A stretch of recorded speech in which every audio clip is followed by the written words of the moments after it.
curious, how did that experience in social work, how has that made you a better agent, investor, flipper, builder? Make your passion your paycheck. Success is subjective. Just make sure I'm taking care of myself mentally, physically. That way I can keep going. What kind of systems and routines do you typically follow to keep you in the top 5%? My business is very sporadic because I don't do the lead generations. I've been very blessed that when I take care of one client, that leads to the next client, because word of mouth will always supersede any marketing that you can do. You don't have to spend money trying to attract people. People are just attracted to you because you do the right thing. As an agent, it all starts with mindset and just understanding. Yes, it's the more difficult market, but you cannot quit. What would you say to those agents, how to keep your mindset sharp and how to keep moving forward in some down market times? Figure it out. Don't stop. Keep going.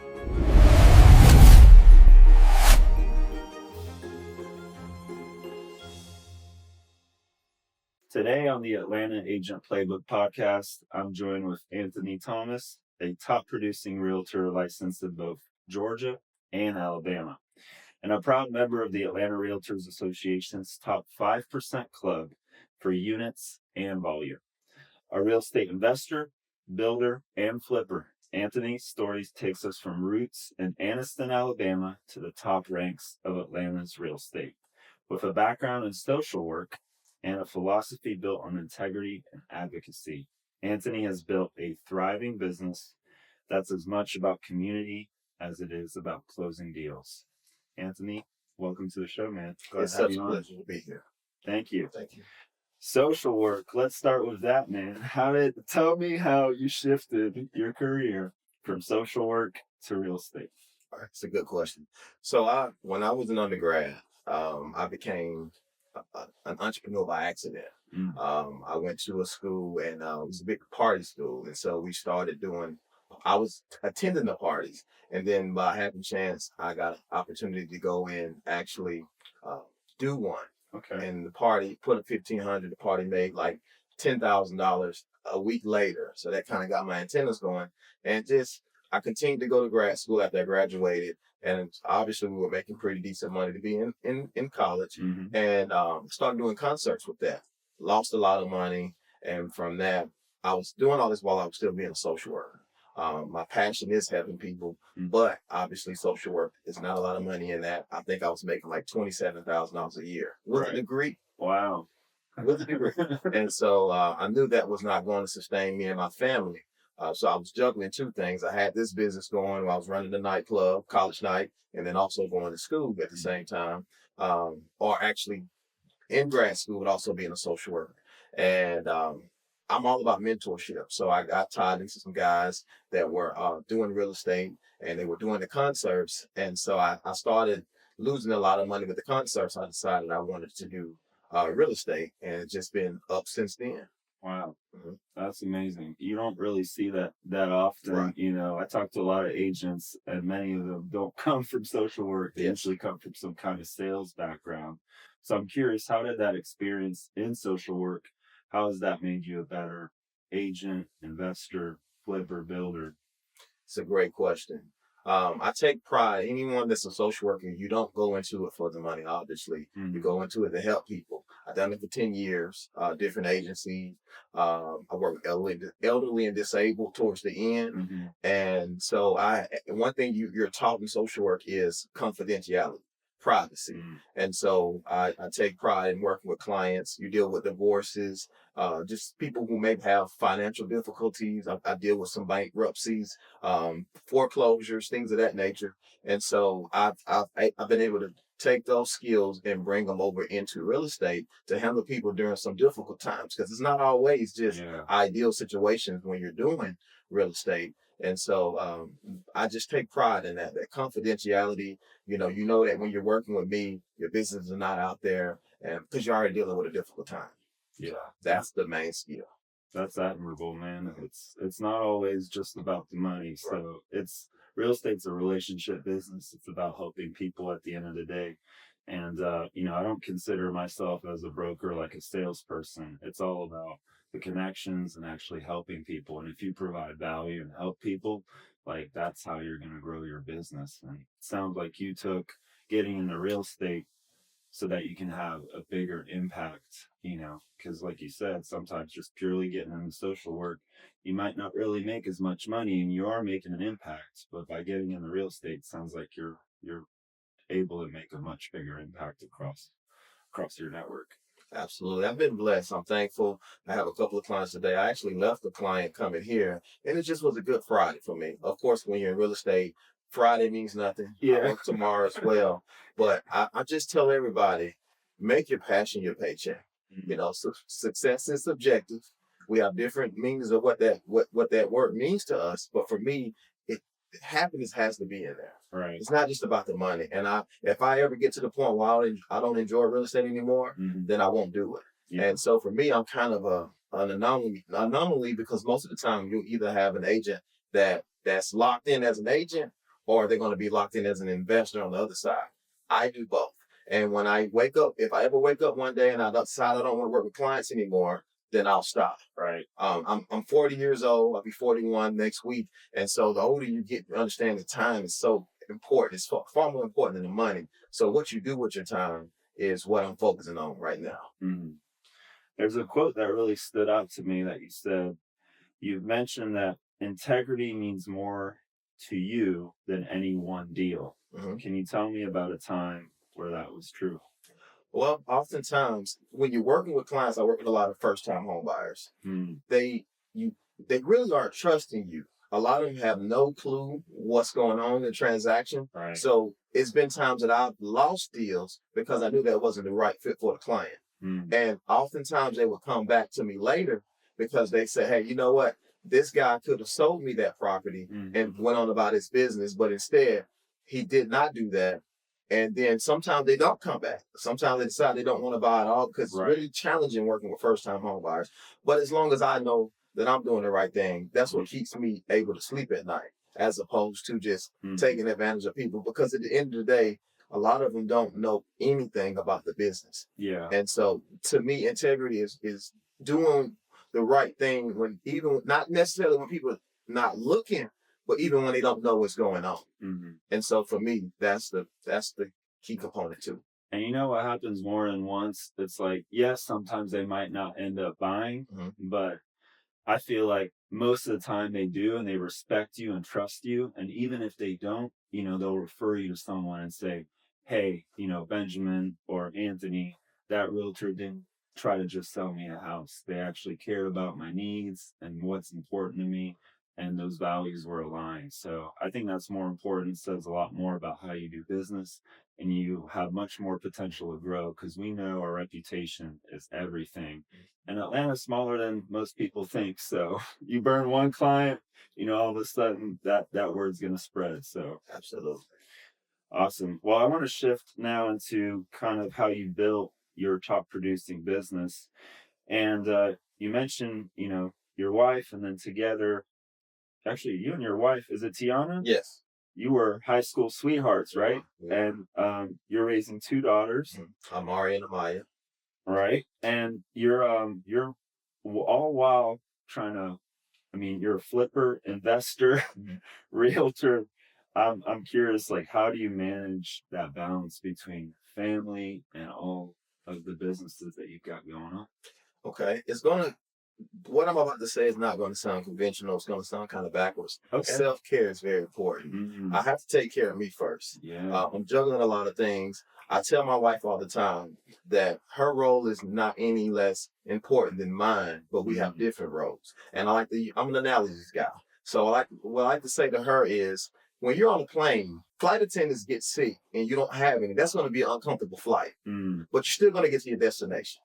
But if the pilots are having issues and they can't fly the plane anymore, that's going to make a difference in that flight. Right. And so for me, I just let her know that we have important roles, but my role is different than hers. I'm the caretaker for the family. I'm the provider. And so therefore, my wife is a school teacher. She enjoys what she does. And so she plays an important role, but our lifestyle will change if I go down. So within that being said, I always make sure I take care of me. You cannot pour from an empty cup. And so I'm big on self-care. I'm an advocate for it. Social work has taught me a lot of that. Counseling as well. I went to grad school for counseling, and it teaches you you cannot help anyone else until you help yourself first. And so that's the main thing. I just make sure I'm taking care of myself mentally, physically.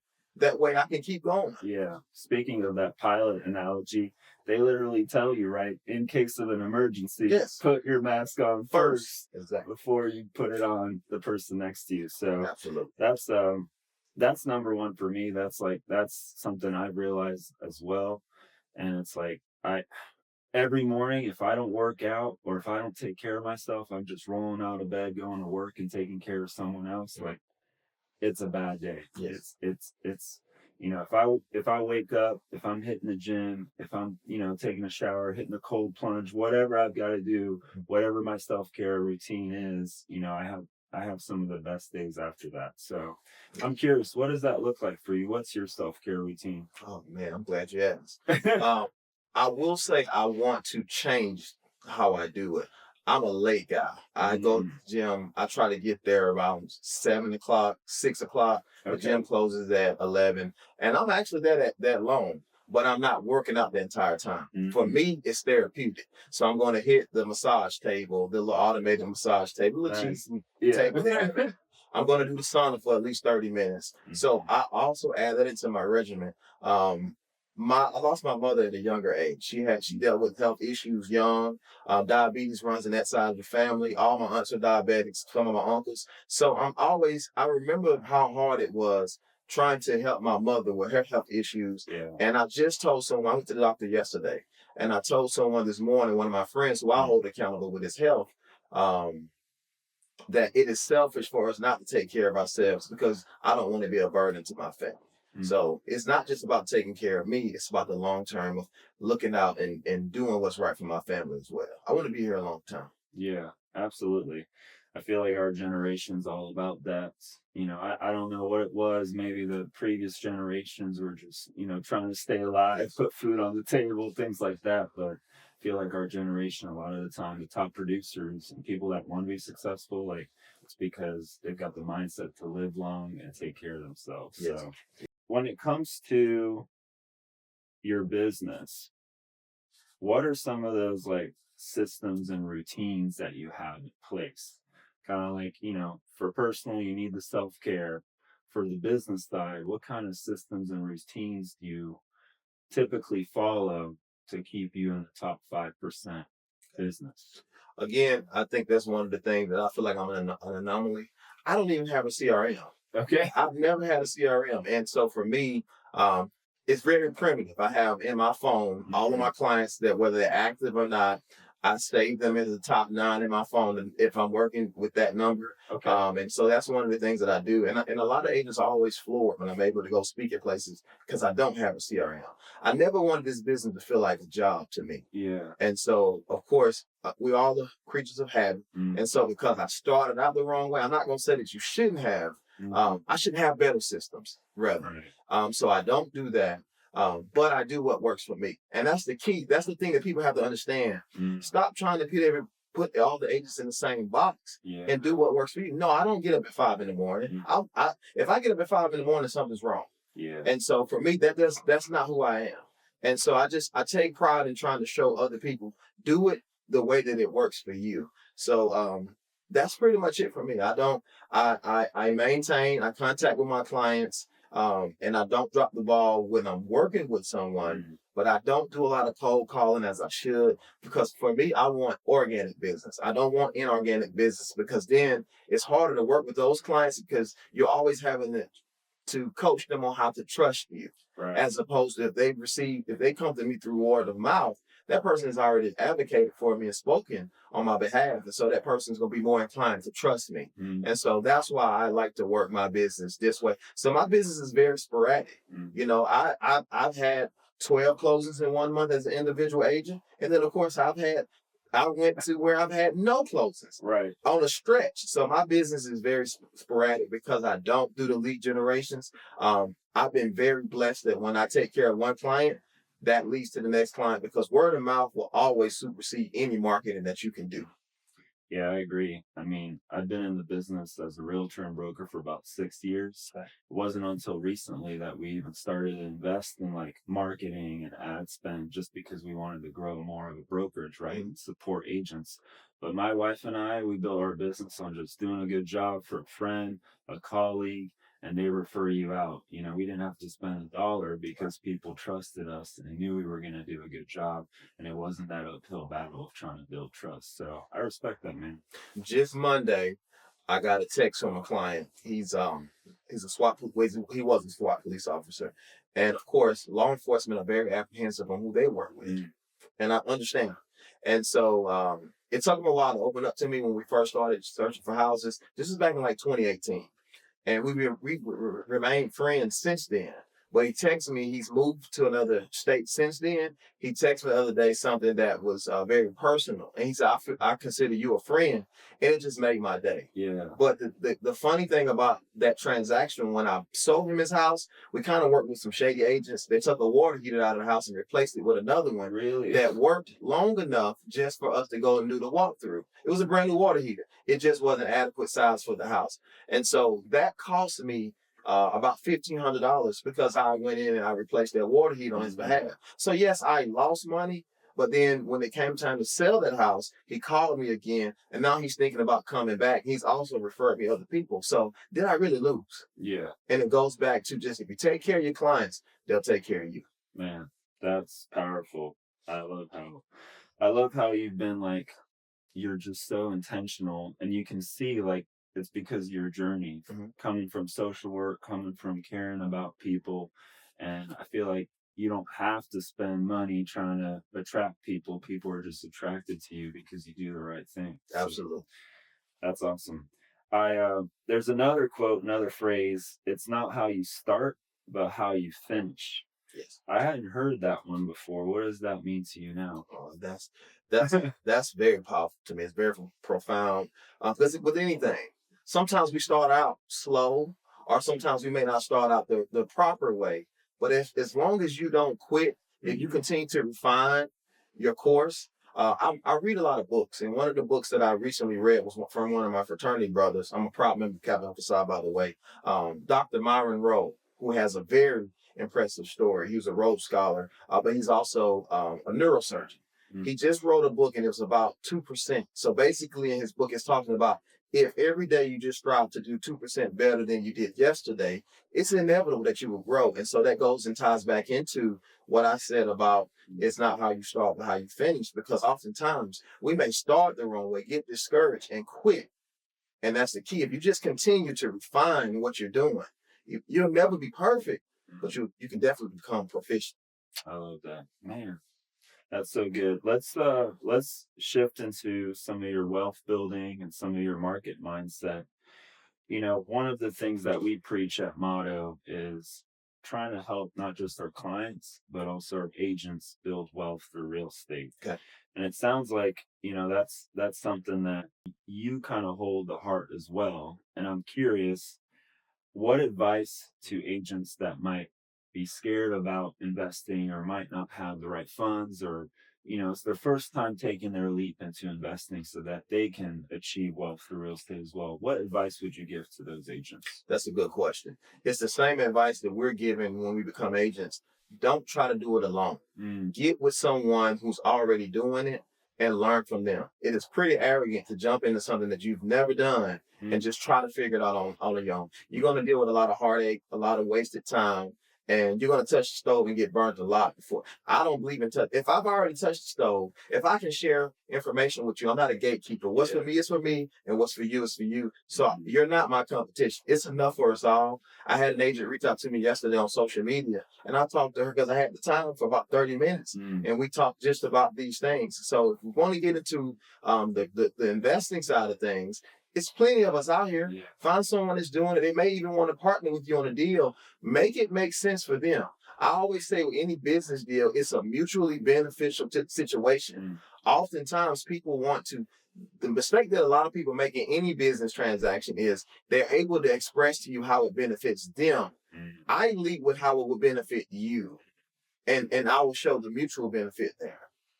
And I think that's the thing. Just come in, Time someone is doing it, pick someone's brain. Even if you're not ready to invest, go out with them, follow them sometimes, shadow them.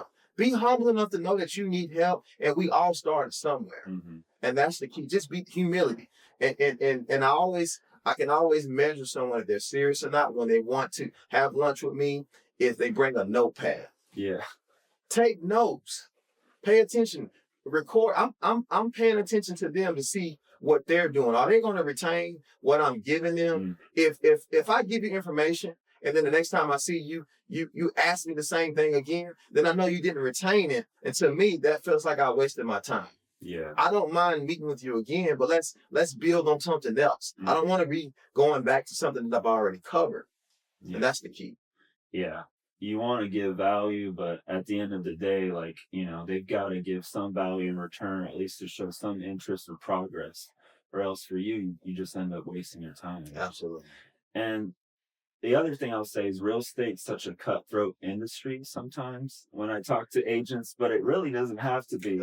Like, the market in Atlanta is so much bigger than all of us. Right. And I think the strategy is to collaborate, not trying to be so competitive. So that blows my mind. When I work with other agents, it's like we're not enemies. We're trying to meet the same goal. Yeah. You want your client to close, I want my client to close. Mm-hmm. And more importantly, the reason why I like to be cohesive with the other agent, if you run across me again, you're more inclined to want to work with me, especially if you have multiple offers. It's been times that I know I've gotten a deal when there were multiple offers because they appreciated how we worked the first time. It's all about longevity. Anything that you do, you got to be thinking down the road. Mm-hmm. And so for me, I get frustrated sometimes, but I always lead with the fact, hey, I'm trying to work with you. I'm not trying to work against you as another agent. Mm-hmm. And you get that from a lot of agents, but then sometimes you get those that just, for whatever reason, they feel like they want to prove a point. Right. Speaking of like connections, another thing you've said, your network is your net worth. And I think we've all heard that one a lot before, but what does that look like for you in practice? Yes. It's never about what you know, it's who you know. And also who knows you. So I've done over 50 transactions within my fraternity brothers, not including their family members they referred and those things. I had a stretch throughout the years while I always had a member of my fraternity under contract. I was always trying to get to the next one to keep them going. It goes back to your network. You have to get out here and meet people. No man is an island. And if you're not willing to network, I promise you won't be in the business long. And so that's what I mean by that. Like literally, the relationships. The deal I just left, the commercial deal, I've done several with that young man, and he called me. He said, "Hey, I want you to be my agent for this transaction because of the networking." Mm-hmm. Yes, absolutely. For the market shift that we've experienced over the last year, a lot of agents are quitting. A lot of agents are, maybe not doing as much business as they did the previous years when we had the COVID boom. What would you say to those agents about how to keep your mindset sharp and how to keep moving forward in some down market times? That's a good question. With anything, it all starts with mindset. Mm. And so if you're going to be in a business, it's just like Walmart. Walmart is a company that they are projecting losses. With any business that you have, as long as your income is more than what you're losing, you're winning. They know that people are going to come in there and steal every day. Walmart probably loses hundreds of thousands of dollars each day through theft. So understanding in real estate that there are going to be times where you're going to have down cycles. We've been in one longer than I anticipated, but money is made in every season. So right now, you're seeing a lot of people who are discounting their properties significantly. You can go in and you can hold those properties. So you just have to shift with the market. You have to know when the market was up, when everybody was buying, that was not the time to go out and think that you were going to get a deal on the property because you were not. Right. I can't recall how many clients I had that actually bought a property at the actual asking price. Mm-hmm. So right now, I just got $50,000. The house was $650,000. We got it for $600,000 and then $15,000 in closing costs. Wow. So the wealth is made right now. Yeah. You just can't be scared of it. So as an agent, it all starts with mindset and just understanding. Yes, this is the more difficult market, but you cannot quit. Yeah. The other thing I'd add to that is just like opening your eyes to the different opportunities and the ebbs and flow, right? In a down market, sometimes it might be better to work with investors Yes. or buyers that are like, interest rates are okay. I'd rather get a deal and then maybe I'll refinance later. There's different opportunities, different strategies, different niches. One of the big things when I started is you could, back in 2017, you could look at the MLS and almost every property you point to would cash flow. It would work for an investor. I worked with like 50 investors that year. But today we've shifted a lot to owner occupants because, as we saw the interest rates lower and then prices shoot up over the last 5 years, a lot of these properties didn't really cash flows anymore. Investors have to get creative. Investors have to do Airbnb or co-living or get into the commercial space. So, the money was more so, let me help these owner occupants move to Atlanta, all these people that might be relocating to Atlanta. So you got to have your eyes open because there's opportunity in every part of the cycle of the market for sure. I'll tell you what I learned. I'm not into holding properties, but I had this property. It was a luxury listing.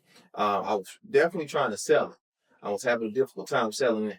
And so I started Airbnb in it. And it was too nice for that, to be honest, because it was big. So, of course, people were trying to have parties and stuff. Right. But through learning, I found out about insurance claims. And so I started tapping into that. And to me, that was far more beneficial and less stress because insurance is guaranteeing the money. My first client, the child left something in the toilet, flooded the house. They need to stay there for a couple of months. Behind them, a dishwasher destroyed the house, it leaking. So I never would have known about that had the market not shifted. Right. And that is something they will furnish a house. If you have a house that is not furnished, insurance will go in and furnish that house while their clients are there because it's a mutual benefit. It's cheaper for them to put their family in one home than to pay for 3 or 4 hotels.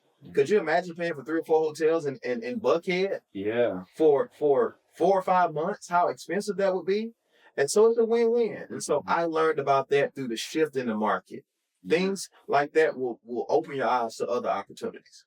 Yeah, I feel like, and that's if your house burns down, right? The Yes. insurance company is rebuilding it. It might take 6 months, a year, so they got to put you up somewhere else. Loss of use is what that's called. Oh, wow. And it's just like a rental car. If someone gets in a car accident, if they have rental coverage, they give them a rental car for that time while that car's in the body shop, or they determine that they're going to total out the car. It's the same concept. And so I learned through the downshift in the market about that. I knew nothing about it. And it was a game changer. They were paying me $20,000 a month for that house. Wow. And they were covering the utilities on top of that. It's whatever you negotiate because they have to place those clients somewhere. All right. I got to look into this. Yes. I'll give you more information about that off air. But yes, absolutely. Well, Anthony, I feel like we could talk for another hour, Yeah. but in the interest of time, we do have to wrap things up. I always like to ask this one question to our guests, and we are called the Atlanta Playbook Podcast. So we're collecting all the plays of the top producing agents here in Atlanta, and we want to put together a playbook. So what is your play that you want to add to that playbook? Your mindset, strategy, that one thing that if agents follow, they can reach some kind of level of success that you have. Figure it out. Don't stop. Keep going. It's back to mindset. If you can train your mind to withstand those difficult times, your mental is far more important than your physical. And a lot of people don't understand that. If you can take your mind there, your body will follow. And so that's the one thing in these difficult times. This is where you see where someone's mindset is at. Because I sympathize with agents. We have one of the most difficult careers, in my opinion, out there. You could spend time with someone for months and not make any money. Right. And so for what I would say to add to your playbook is just develop a strong mindset. If you have that, you can figure everything else out because you won't quit. Well, you heard it here. Mindsets are new play. I appreciate your time, Anthony. Where can people learn about you or keep in contact with you after this? It's a pleasure to have been here. Just simply, I'm not huge on social media in reference to other things outside of Instagram. Anthony Flips Atlanta is my name on Instagram. I like to represent family there a lot. So that's where you'll find me at the most. Amazing. Thanks again, Anthony. Thank you for your Appreciate it. time.